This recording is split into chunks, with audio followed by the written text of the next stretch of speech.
Boys and girls, welcome back. So today we are going to continue writing our body paragraphs for our opinion essay. And our topic of focus, just to remind all of you, should sweets be banned from school parties? So our learning goal today is the same as yesterday. I could write a body paragraph using the Oreo strategy. The Oreo strategy includes a stated opinion, a reason, examples and evidence, and a restated opinion. Okay. So yesterday we reviewed the components of an Oreo paragraph, and we began writing our first body paragraph. Okay. So today we're going to be working on our second one, and the steps to create your body paragraph number two is pretty much the same with body paragraph one. A few minor changes, but they are not challenging. Okay, so let's start off. So, since we are working on our second reason, my second reason why I believe that sweets should be banned from school birthday parties and celebrations is that bringing in sweet treats could distract kids from learning in class. Okay, and my supporting details and examples are right here. So remember, our brainstorm and organize sheet in our writer's notebook should have all of this information for me to just pull from. So I don't really have to do much thinking. It's all out here, it's laid out. I just need to put them in complete sentences. Okay, so let's go back to our transition words. So body paragraph one, we used, hopefully all of you used one of these transition words that we have over here. Um, so today, since we're doing our second body paragraph, I'm going to choose a transition word from this section over here. So I'm going to use additionally. I think that sounds I think it sounds good. So, um, since my reason is right here, I'm going to go back to my organizer for here, right here to show you how to start. So remember your transition word because we're moving on to a new paragraph. We're indicating to our readers that we are starting a new paragraph and we're starting a new reason why we should ban sweets um, from the classroom. So additionally, in my perspective, you can write opinion, but I like to change it up so it's not repetitive. I believe that sweets should be banned from school celebrations because now yesterday I wrote my O and my R, my stated opinion and my reason in two complete sentences, right? So I did to begin with, I strongly believe that sweets should be banned from classroom celebration and birthday parties. One reason I feel this way is that having fewer sweet treats in the classroom could help improve the health of American kids.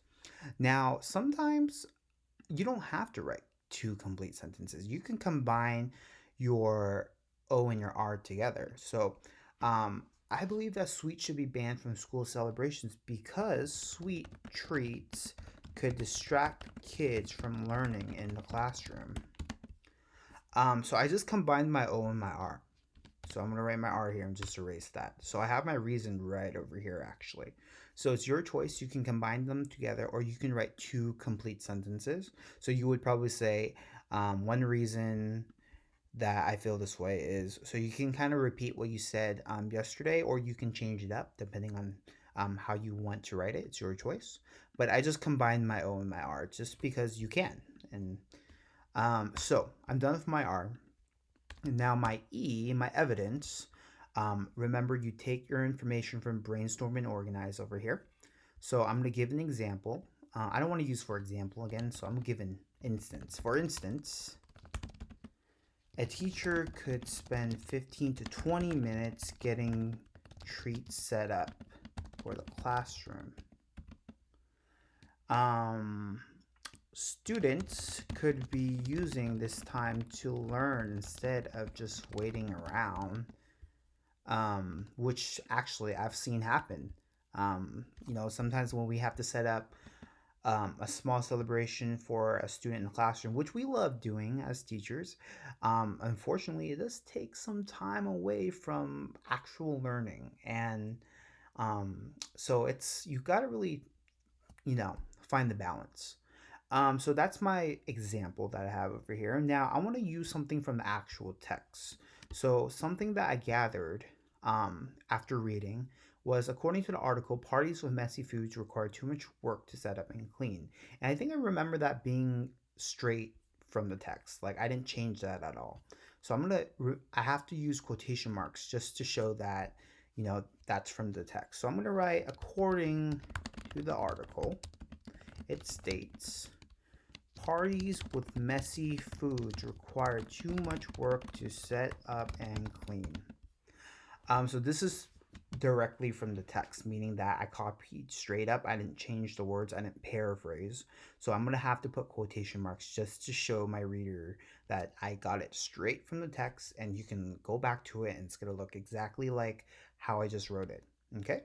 So this example, according to the article, states parties with messy foods require too much work to set up and clean. So I have to kind of have to explain that now. So this shows that many teachers think that hosting these parties and passing out food takes too much effort. Um, and so it shows that it takes too much effort. There's going to be a big mess. We have to clean up, we have to wipe down the tables. Teachers have been there and they have seen it. I'm pretty sure, all of you have to take part with cleaning up as well. So it can be a little messy and tricky. So my evidence and examples back up my O and my R over here. If you want to add more to that to support your reason, feel free. But I think I'm okay. So now I'm going to have to restate my opinion. So to sum it up, this proves that classrooms should not have sweet treats. Oh, no, doesn't make sense. This proves that we should not have sweets in the classroom. So this backs up my opinion over here that I believe that sweets shouldn't be banned from school celebrations. I just said it in another way, that we shouldn't have sweets in the classroom. So all in all, this is another body paragraph. It's super, if you did the first one, the second one should be a breeze. Okay.